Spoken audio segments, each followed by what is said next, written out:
Ya kalau lihat judulnya pilkada dimajukan siapa diuntungkan.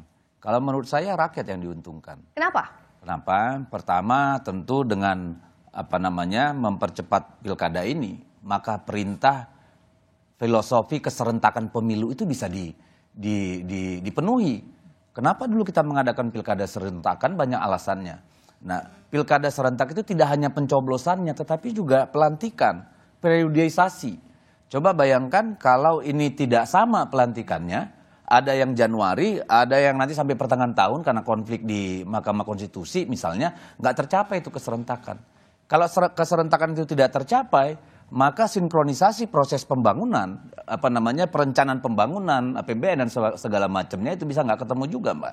Ya, dan itu juga berpotensi membuat situasi yang seperti sekarang terulang lagi, banyak PJ yang melaksanakan. Ini kan menjadi persoalan bagi kita gitu. Ini juga beresiko untuk semua. Jadi esensinya serentak dan terlalu banyak PJ. Kalau misalnya tidak dilaksanakan September, Bung Habib, kenapa Gerindra nggak setuju?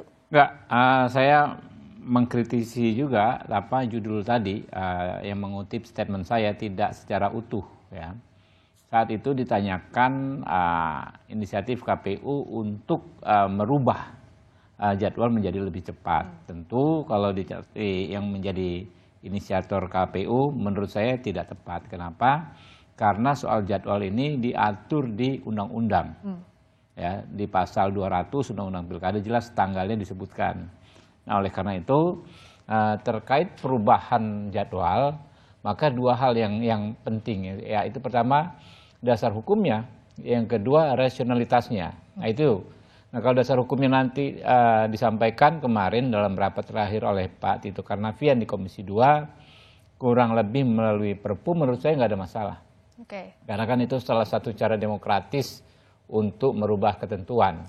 Pemerintah menerbitkan Perpu, lalu DPR memiliki hak untuk menyatakan pendapat setuju atau tidak. Nah, setuju atau tidak ini kan tergantung rasionalitasnya. Nah, rasionalitasnya kalau semata-mata hanya menghindari keterbelahan, polarisasi memang kurang kuat. Tetapi kalau alasan terbaru yang disampaikan Kemendagri, misalnya bagaimana kita bisa memiliki pemimpin yang efektif di Januari 2025, menurut saya itu layak untuk didiskusikan. Ya. Jadi keputusannya nanti akan secara resmi Gerindra disampaikan oleh wakil kami di Komisi 2 DPR RI. Layak didiskusikan, tapi apa catatannya dari Gerindra? Ya itu dia, kalau alasannya hanya menghindari polarisasi, menurut saya kurang pas ya, karena namanya polarisasi itu bukan tergantung dengan jadwal.